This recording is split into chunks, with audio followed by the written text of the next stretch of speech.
trying to make sense of our data in construction. And construction's data is super messy, right? You just explained it. We have 500 pages of something. Most of it is scanned, right? Sometimes you don't even get a PDF. Like some of it is handwritten. It's like all terrible. And like in order to use data historically, you would have had to have it structured.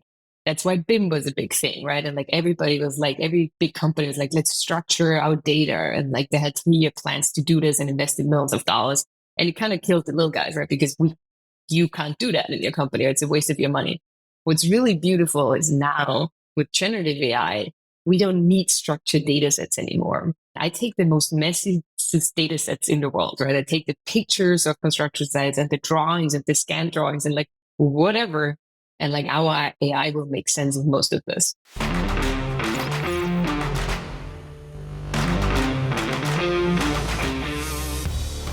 Welcome back, everybody, to the ConExpo Con A podcast. I'm your host, as always, Taylor White. Our podcast is brought to you by our good friends over at Komatsu. With me today, I have somebody who is most likely probably the smartest person, sorry everybody else, that I have ever had the chance to interview. Just looking at some briefings, you know, Forbes 30 under 30, 2024 construction champion, has a PhD in data science and civil engineering and MBA. Stanford, is the CEO and founder of Trunk Tools.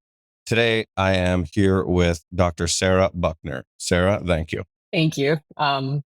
Yeah, I'm blushing. I feel totally high. You forgot that I am a carpenter because that's actually what I'm most proud of. Okay. Well, hey, I mean, I would be proud of that, but a lot of this other stuff is very impressive as well, too. So, yeah, I guess to kind of start things off, I actually spoke about you yesterday to a client. I was on a job site and they were talking about, you know, AI and, you know, how we use it in construction. But before we get into all that exciting stuff, I definitely want to kind of figure out who you are and where you come from. You mentioned you're a carpenter. I saw here that, you know, since the age of 12, you've been in, you know, trades. So how did you kind of get your start, and explain that kind of story?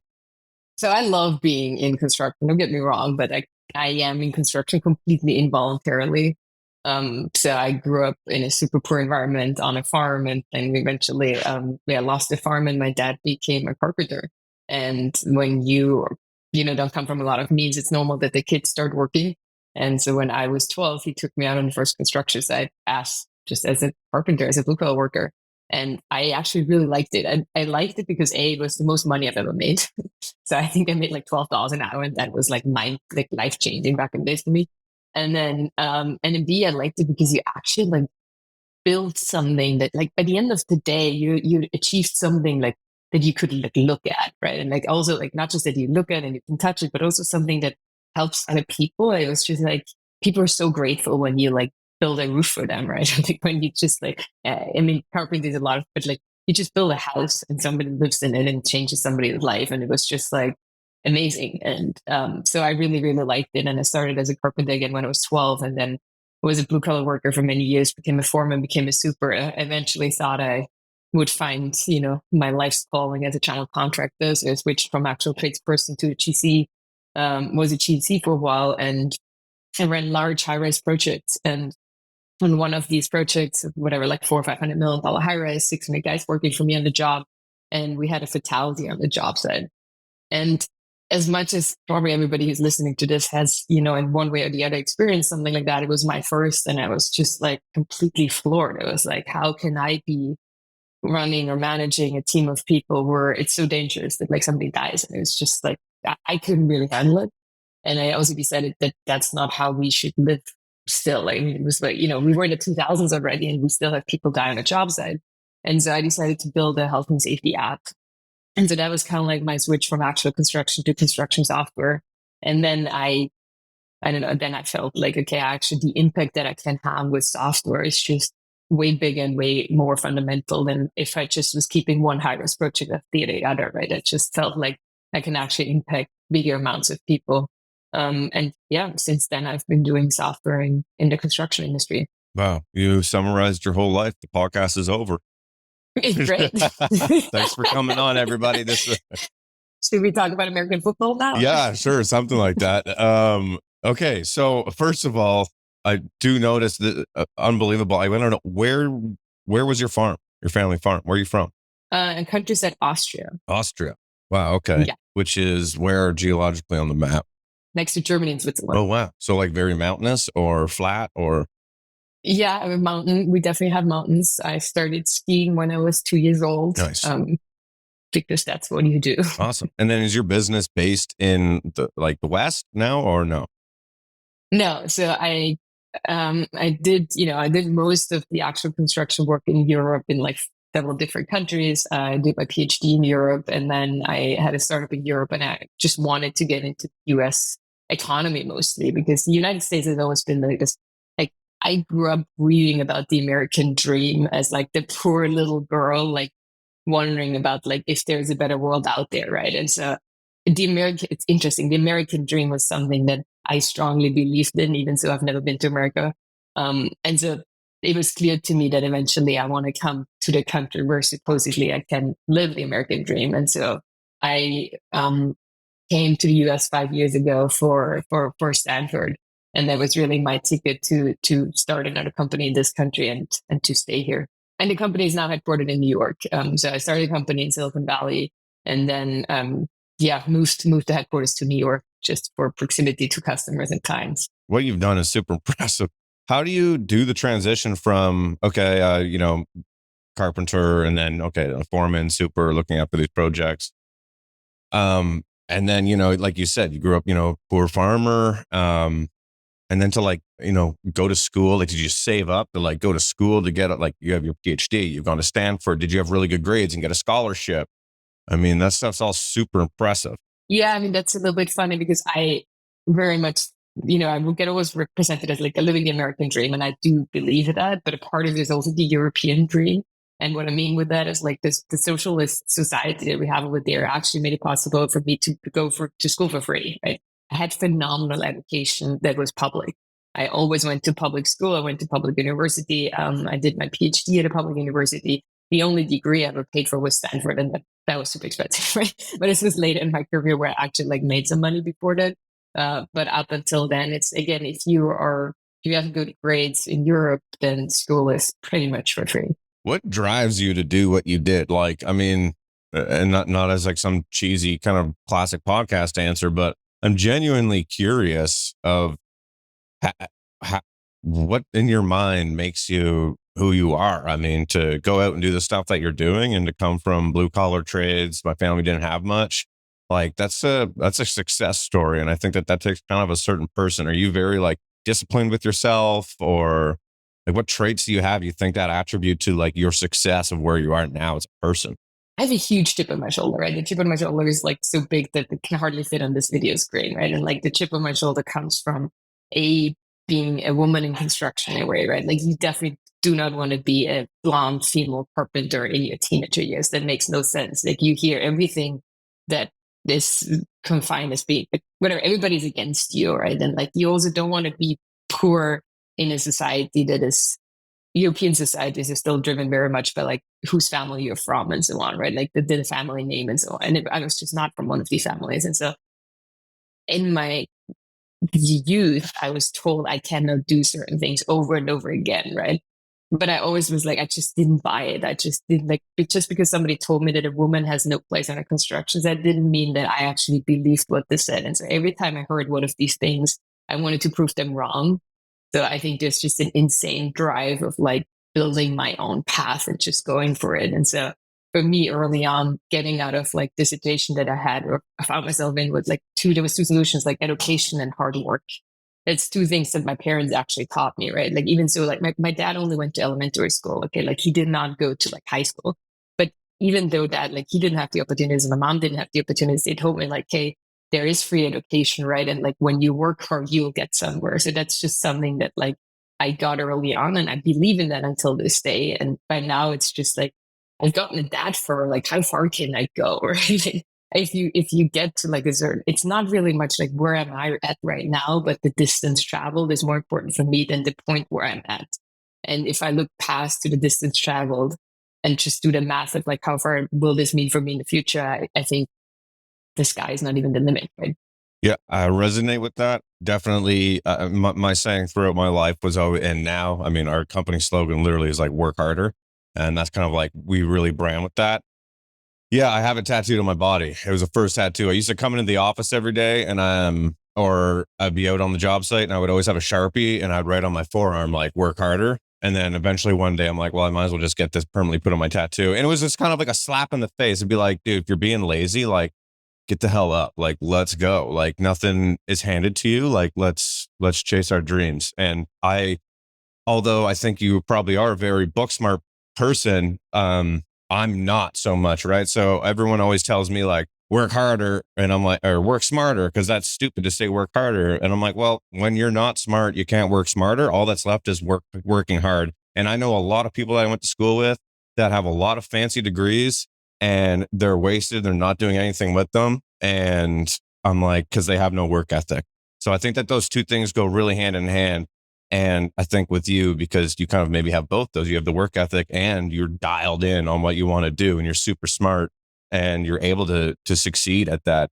One thing that you were saying, and a lot of people always say like, don't try to find success, to prove somebody wrong or to prove people wrong. It should be for yourself. But to me, it kind of, and I don't agree with it. I think that it is good. I have people that I'm like, yeah, I'm going to do this just so you can see one day, because like I'm a human being. That's what it is. I'd be lying if I said that wasn't true, but I could kind of get that vibe from you that maybe, I don't know, like you do, like you said, you have this chip on your shoulder and you've always told, you can't, and you're a woman in construction. So there's got to be some part of you that's doing what you're doing to be like, hey, look at me go. It's for sure, it's one part of it, right? I don't think it's the dominating force. It's like, I'm just going to prove people wrong. That would be a waste of my lifetime. I need to be doing this for myself. But yeah, I need to fill my cup. But I just do not believe that, like, that I just don't believe that I can't do something. Like, it's just, if it's like, I mean, there's very few things where I've actually, I don't think I can achieve those things, or now I'm too old for this or whatever, right? But like, I feel if you set your mind to something and you see what steps you need to take to get there, way more stuff is possible than we all believe, right? And I really enjoy now that I've gotten further in my career and I can be something like a role model for like younger people, where it's like, hey, look at her. She can go from carpenter to, like Silicon Valley tech founder. Like, maybe I can also go from, like baker to owning my own bakery. It's like, yes. And this is all that I can do in my life, is like inspire a few people to like think one step further, and like they will actually just do it because they see people like me having done it. That is phenomenal. And that's giving me like intrinsic motivation of creating a world where people can dream bigger and like achieve their full potential.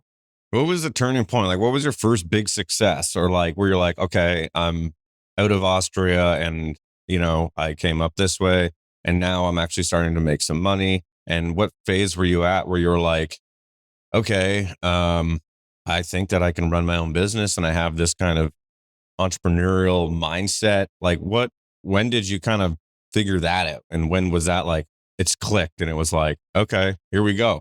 I've always had entrepreneurial mindset. So like, there's stories where when I was like 6 years old and I stole like a Polaroid camera from my relative and I ran around the local fair and I sold Polaroids of pictures, right? It was just like, nobody told me to do this. I mean, obviously nobody told me to, use somebody else's Polaroid, but it's just like, I was just very like, I like your term of street smart, right? I was just like, how can I make money, right? Or I would like sit around in front of the grocery store and wait for people to forget that they put a coin into like the grocery cart, right? And like, that's how I would make money as a child. It wasn't stealing. It was just like, other people leave money behind and I can just grab it. And Well, so Sarah, I that think is theft.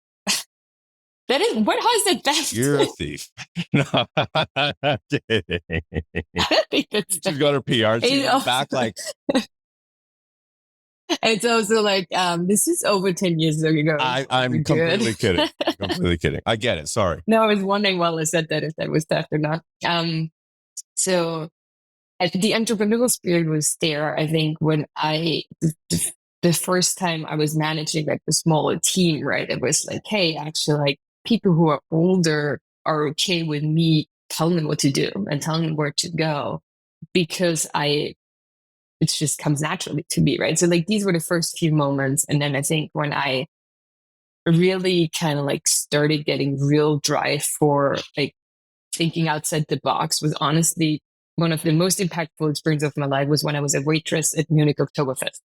Have you heard about Oktoberfest? Have I heard about Oktoberfest? I live for Oktoberfest. You live for it. Okay, cool. We should go.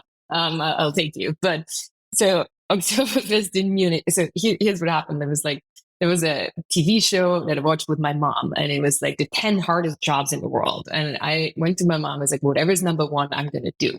And it turns out number one was being a waitress at Munich Oktoberfest. And thankfully, I didn't grow up that far from it. So I somehow made my way there. Honestly, I faked a resume to get there because I didn't have a background in this, right? Yes. And I showed up there, and it was the most brutal job of my life. Like, nothing that I've done in construction was as hard as being a waitress at Munich Oktoberfest, because you you work 16 hours a day, 16 days in a row. Okay, there's no breaks. Like, you start at 8 a.m. whatever, it goes until midnight. You carry 14 steins of beer, which is 72 pounds. Okay, so you carry 72 pounds of beer. People are drunk, they're yelling, blah blah blah. And the most interesting part about it is you get paid only based on revenue.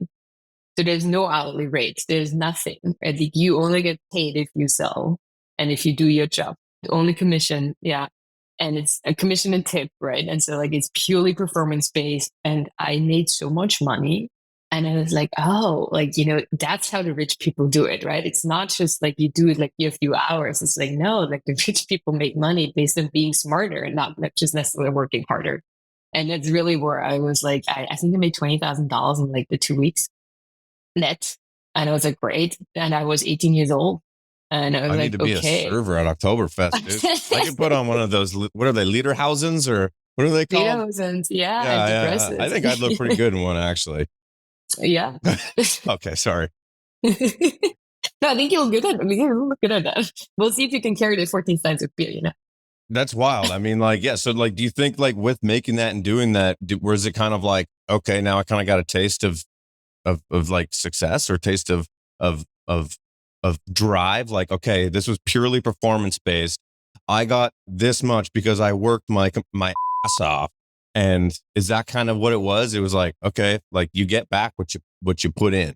It was my first job where I wasn't paid per hour. And I was like, oh, there's different compensation models. And there's some where you can actually profit. This is profit margin in a way, right? This is how you would own your own business. You were self-employed all of a sudden. I was like, oh, I like the self-employed thing. I don't want other people, I don't want the company success to, I want to be in the driving seat. And it was the first time in my life that I was like, hey, I'm in the driving seat and I can fundamentally change my outcome, right? And so I can give you 50 more of these examples, but I remember this was so impactful that I switched my focus of how many hours can I work in a day, because that's the same for everybody, versus how much can I make in the hours that I have in a day. I like that. It's almost like I should get my employees here at my company to work, performance based. It's true though. It drives, and we're always trying to come up with something here, like an employee incentive, okay, guys, if the company is this much more profitable, there's going to be something for everybody, to benefit off that. Yeah, I mean, it's one of the products that we have at Trunk Tools, right? Like Trunk Perform is an incentive management software for blue collar workers or tradespeople in general. That's exactly how it works, right? Like, hey, you finished the most critical, you hang 10 doors instead of 8 doors today, you get paid out $20 extra, right? And then you get paid out on these debit cards. And so that's kind of direct incentive management for the tradespeople, so that they are incentivized to stay on the most critical path, right? Yeah, it was a good segue into that. I had no idea. I know everybody just wants to talk about AI. Yeah, no, I know. No, totally. I get it. And we will get to that. But one more thing that I like, because although I believe Trunk Tools is very impressive and I want to chat about it, I think that you're very impressive and I want to chat to you. Do you think that entrepreneurs are something that are born or they're made? I like this debate. And is it a gene? I have my very own view on this, and I usually have polarizing views. So, dear audience, that's just me. I'm sorry if I insult anybody. I think the best entrepreneurs I have met are really resilient. And what I mean by that is their threshold for pain is really, really high. And that's why they survive entrepreneurship. The kind of shit that gets thrown against you every single day as an entrepreneur. Is like, and you know it, right? Like you run your own business. It's brutal, right? And it's up and downs all the time. And so you need a really high threshold for what is pain. And people who have that usually have had very messed up childhoods or a lot of trauma in their life, or like some way, shape, or form, their threshold for pain was gotten really high. So I don't think it's a gene. I think it comes from experiences in your life that shape you towards a way of high resilience, which comes with a very high threshold for pain. Do you do anything to combat those things that you talked about? Like for me, I like running. I enjoy running a lot. Good for you. I'm not trying, like the way you laugh. I said I like running. You're like, I do enjoy it. I love running. It's for me, it's like my time to just like zone out and hone out. And I also enjoy, like, I have a really close friend, and I'm not a guy who has a lot of friends, just like being in business. I'm a terrible friend because I don't get back to people ever. I enjoy my time with him. Like, what kind of stuff do you do that helps combat those things? Yeah, no, I'm laughing because I should really run more, exercise more, and it's just a time thing. And it's like so many people in my life are like, "Oh, have you exercised in the last year?" And I'm like, "No." So I'm a terrible example for that. What I do to stay sane is a lot of therapy. So I've done therapy since I'm 18, and I've never stopped. And this is like, a lot, like every single week. And when I started this business, it wasn't my first, right? But when I started this business, I told my therapist, I was like, we're going to double the hours because I know it's going to. And so it's just like, I think what's so hard about entrepreneurship is that you have so many downs and you can't take them too, personally, because you just need to suffer through them. But you also can't celebrate the highs too much, because if you celebrate the highs too much, you'll feel the downs too much. And so it's a job that makes you really numb. And they say it's lonely at the top. I think it's not just lonely, it's really numb. And so I'm very, very numbed because of this job. And so I think I'm trying to not also overall numb myself too much in the rest of my life. Right. And so I think that's where I'm a huge advocate of therapy or coaching or whatever you want to call it to feel better about yourself. I call it therapy because that's what it is. I like that. And I think you would classify me as a classic, maybe toxic masculinity of I don't need therapy. If I'm being honest and open. Then call it coaching, No, I know. But I get told, my wife, it's just like, you would benefit from therapy, because I'm the same as well, though. I mean, having a business, I like the way you described it of being numb. And it's true. Like sometimes I look back to the last 3 years and what we've accomplished as a company, and I'm like 10-year-old me would be like vibrating, like, holy shit, like we're doing it. But now I'm like, okay, great. What's next? That's fantastic. Keep going, keep pushing. And then, you have those crazy lows. It's good that you recognize it, right? But so I'm the same, and every leader most leaders are the same, that we have to look at the next thing, because that's what keeps us going, what makes us better. It's really bad for teams, right? So I had a sit down with my executive team and be like, we need to learn how to celebrate our wins, because the rest of our organization actually needs that, right? Just because I don't need it and I'm insane enough to just keep going, doesn't mean the rest of the team that. And so now we're celebrating our wins, and it makes me super uncomfortable because it's against my personality. But here we are. That's huge. Yeah, no, because culture at your business can easily go down the brain, or the drain, not brain. And if you don't try to, hey, we got this big job. Great. That's awesome. How are we going to celebrate that? Yeah, especially if you scale it fast. We're scaling really fast. The culture is something we are, me personally, I'm super careful about. We are doubling our engineering team right now. And so adding overall 56% headcount within a month. So it's insane for a company our size. What's your headcount at Trunk Tools? Yeah, we had 20, we're going towards 30 this month. People. Yeah. Wow. No, cats. Well, you never know. Today's world. Hey, I don't know. I'm not saying anything. AIs. Yeah, there you go. Exactly. Okay, so I want to talk about Trunk Tools, and I want to talk about, because from what I've read, it helps it ties into the labor shortage and, enabling desolate. You tell me what it is. I don't want to read something. You can tell I'm reading something. Tell me what Trunk Tools is. What Trunk Tools is as a company, right? We are people that really, really care about our construction industry. Like even our engineers, right, who like don't come from our background, care about construction workers one way or the other. So that's what we are as a company. We care about the industry, and we have, thankfully, we have enough ties to Silicon Valley and so on that we can actually get the best tech and a ton of money into this industry, which is cool. Yeah. What do? We build, in easy terms, we built the brain behind construction, right? So we train huge AI models specifically for this construction industry. And now we can task where we say we can build little AI agents on this brain. What this means is we can have little almost assistants that have this big construction brain and that will work for you, but like not human assistants, but like AI based assistants. And so how this works, for example, is like, hey, you deploy them a high-rise project, right? So say like a $500 million high-rise, and we take all the data that sits on your project management platform. Okay. First, though, like RFIs and schedules and specifications and change orders and drawings, right? First question to you, Taylor. On a $500 million high-rise project, how many pages of documents do you think we get? Disgusting amount. That's correct. You want to give it a guess? You want me to give a number? Geez, I mean, we're doing a 4-story level residential right now in our town. And I mean, we have a book that is like this just from that. I mean, like, and that's about $10 million side or something. Yeah. Yeah. Geez, like what are 15,000? We got, that's a customer we launched like whatever, a year ago by now, but we got 3.6 million pages of documents.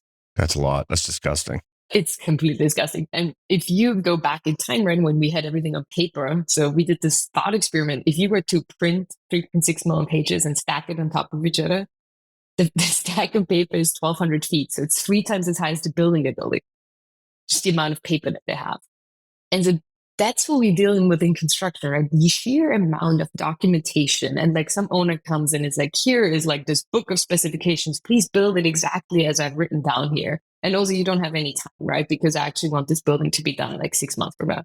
And so there's just like an insane amount of pressure, way too much data and way too little clarity within this data. And the data has discrepancies all the time, right? So what we do is we take all your data from a construction project, throw it against our brain that we've built. And then the brain is just way more powerful than your brain and my brain together. The brain Speak actually... for yourself. Hey. Fair enough. Okay. It's way more powerful than 100 of my brains, right? Because it can actually perfectly memorize all these like 4 million pages of documents.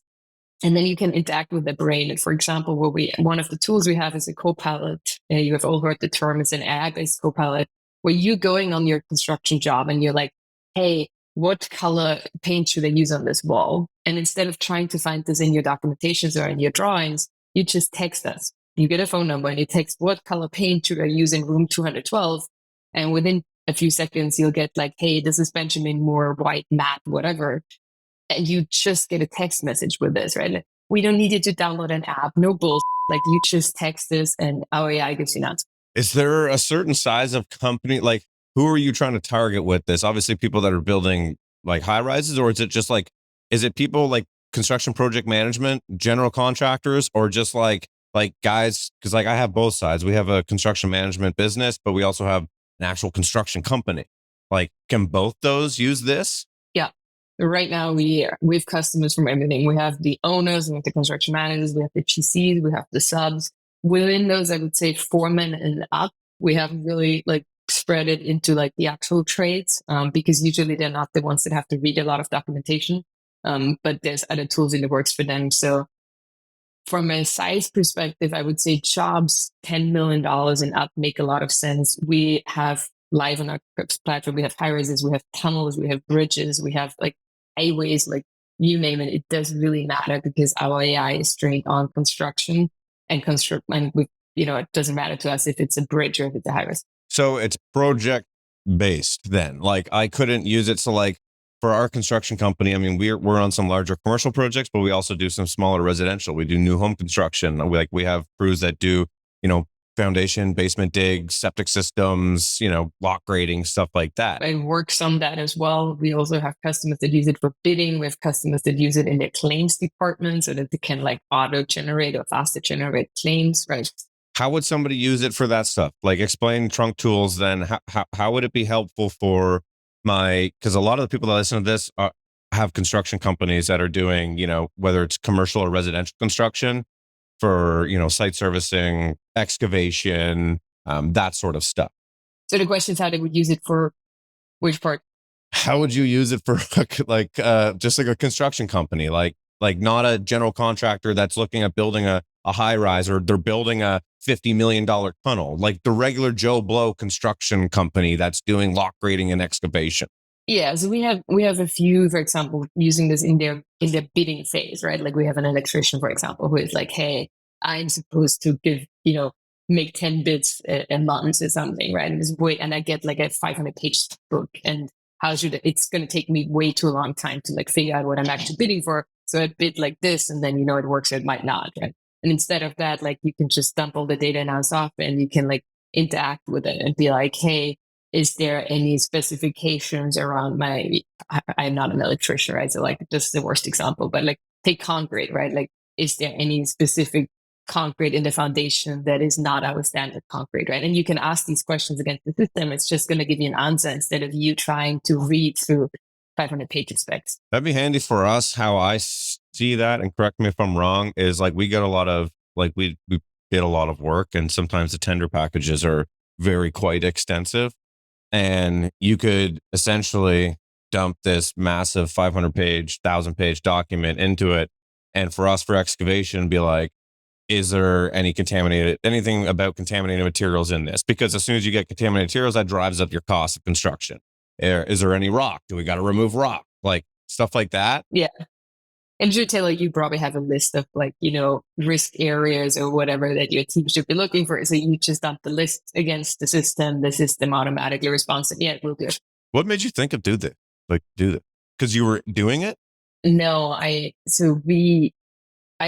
PhD was about like disruptive innovations in construction. That a lot of it was already around like AI and natural language processing and all these like super fancy terms. But back in the days, a lot of the stuff that I've done was like trying to make sense of our data in construction. And construction's data is super messy, right? You just explained it. We have 500 pages of something. Most of it is scanned, right? Sometimes you don't even get a PDF. Like some of it is handwritten. It's like all terrible. And to get something, like in order to use data historically, you would have had to have it structured. That's why BIM was a big thing, right? And like everybody was like, every big company was like, let's structure our data. And like they had 3-year plans to do this and invested millions of dollars. And it kind of killed the little guys, right? Because you can't do that in your company. It's a waste of your money. What's really beautiful is now with generative AI, we don't need structured data sets anymore. And that's the big shift over the last 1 or 2 years, where the AI itself got so much smarter that it can make sense out of the unstructured data mass. And that is really awesome for like the smaller companies, because now you get the same tools that like the Bechtels of this world, because nobody cares if your data is structured or how your data comes in. I take the most messy data sets in the world, right? I take the pictures of construction sites and the drawings and the scan drawings and like whatever. And like our AI will make sense of most of this. And that's really good for you. How long have you been doing this? Playing around with data in construction for 10 years. Wow. How long have you been doing trunk tools? 3. How's it going? It's going great. Is it? No, I mean, right. Like, I mean, we were super early on the AI stuff, and like now it's like a huge hype, right? So like it really helps us that it's such a hype right now. Well, you were early, but you were arguably the best timing. We were lucky with timing, right? Like I have to admit that, right? Like a year ago when suddenly, I believe in like grabbing luck when you see it. Yes. Right? Yeah. Opportunity, yes. Luck. Yeah. I just don't like the word luck. Maybe opportunity. I hate luck. Okay, cool. I will never use the word again. I've been told that before, and I just don't like luck. But it was like, I think we were at the right point at the right time, right around, like we were really early with large language models and all of this stuff. And then we were really good at executing. And right now we're like the leading provider in the whole world when it comes to generative AI and construction. And that's just amazing, right? With such a small team too. So. What is the plan for trunk tools? Like where would you like to see trunk tools in 3, 5, 10, 15, 20 years from now? As an industry push, where this generative AI stuff is going is more like into this AI agents. And we will all hear a lot about this in the next like 1, 2, 3 years. What that means is that just like the AI will take over some of the workflows that you hated anyways, right? So like a good one that we have right now is like you ask us a question and our system says like, hey, we don't have the answer. And if we don't know which color to use in this room, the reason for that is probably it should be an RFI, right? And somebody on the architects actually didn't do their job very well. So we can automatically create RFIs. We can learn from old change orders, right? And like create new ones. And so there's just a lot of automating the really boring parts or comparing specifications with submittals. Every GC hates it. Everybody has to do it, right? And it's just something that AI can really do well. So we're working on all of that, right? Like automating the boring parts of construction that nobody really wants to do and really getting construction to a point where people show up to do the parts of their job that they actually want to do. The people are safe and people are incentivized in the right way. Where we go as a company is like we are hyper growth mode right now. It's working really well. We're lucky enough to have investors who really like construction, understand construction, support it. And so, yeah, we are leading in the market. I'm not going to give that up. I got $100 and I'll give you $100. That'll be my investment. That's all I got. Cool. we can, I'm happy we can do that. Trunk perform. You kind of talked about it briefly a while ago. That really interested me. I want to hear about that. Yeah.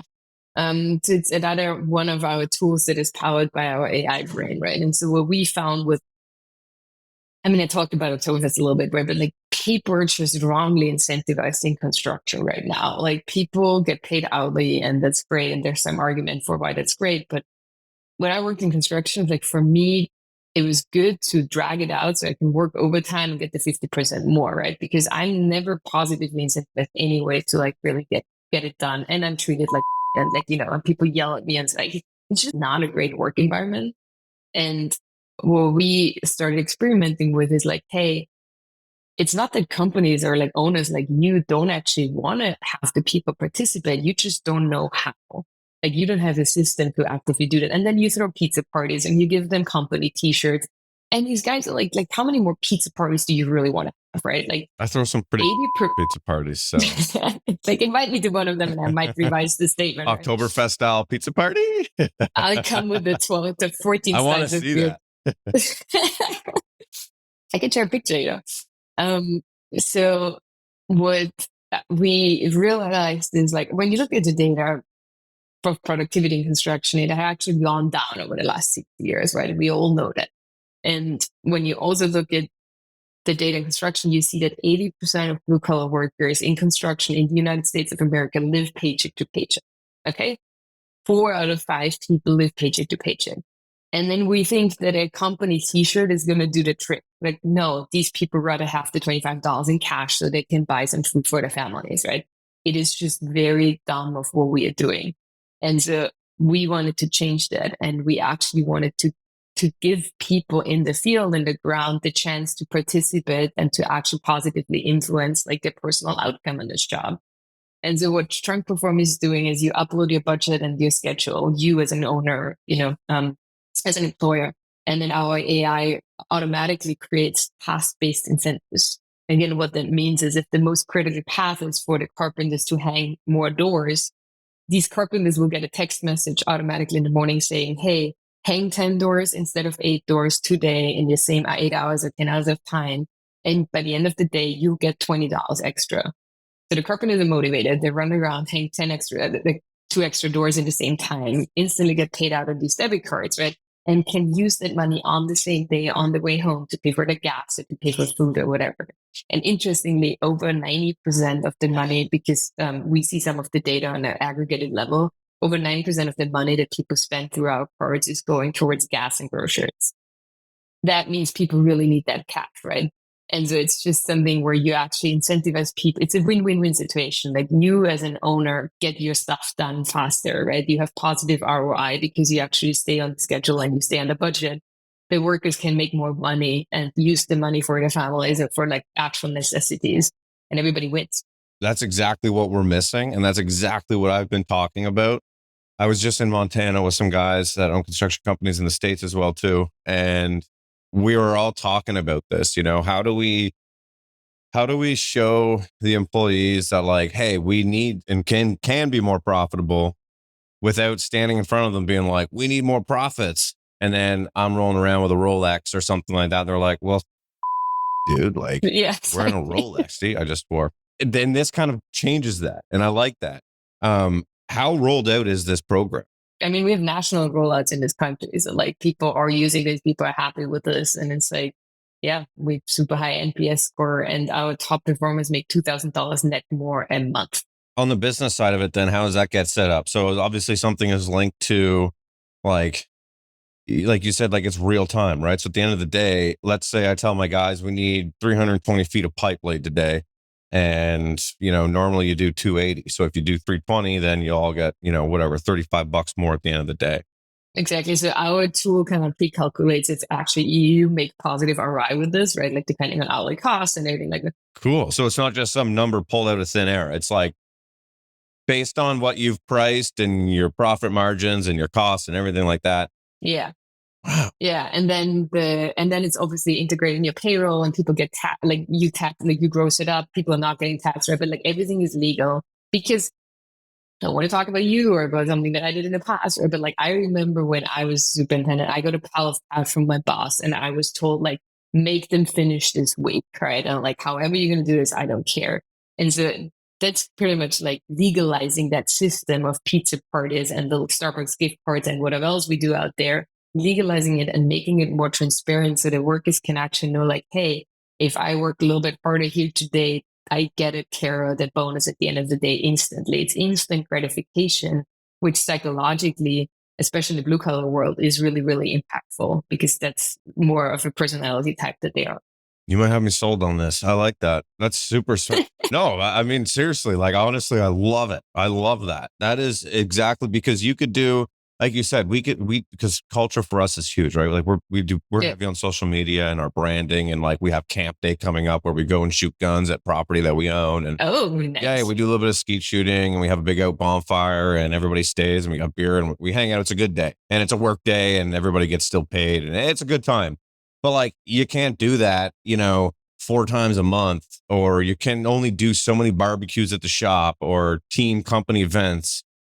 I love that because it's a direct incentive and like people love money and that's essentially what they want more of, right? And cash is king. Yeah. Like we have known this for hundreds and thousands of years. And now we are pretending just because social media is around and because we have a bunch of Silicon Valley kids telling us that like online points are going to do the trick. It's like, no, cash is king. 80% of our people live paycheck to paycheck. Like, let's put food on the table and let's not buy into some like, people want money. Credit card points. People want money. Yeah. Okay, what's Trunk Text? Trunk Text is the AI product that I told you about. If you don't know what you're supposed to build on a construction site, you text us and we give you an answer instantly. So Trunk Text tells you what to build and Trunk Perform helps you to actually like want to build it. So everything is all tied. It's all like one brain, the AI brain, and these are just all different stuff that works off that. Yeah, it's one big Taylor White brain and then like everything works. Yeah, well, I don't know if it's as good as me, but we can try to test that, Game on. I'll work harder than the AI. But you do another podcast and like figure out it's like what's faster, that. Have you ever seen the show Are You Smarter Than a Fifth Grader? It'd be like, are you smarter? You never saw that? Oh yeah. I mean, I didn't grow up in this country. Yeah, true. Yeah, that's a good point. That's really exciting. I love the Trunk Perform. I think that is awesome. I think that you are on a dead set path with Trunk Tools. It sounds like you are in like this crazy growth with it. And I think that tech growth is so much different than construction growth as well too. I mean, I complain that we're overhead heavy. I'm sure your overhead is insane as well too. And that's why people need investors and stuff like that.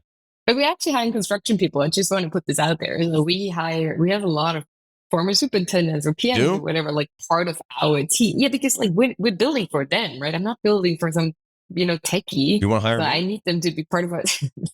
I think you're too expensive. Yeah, you couldn't afford me.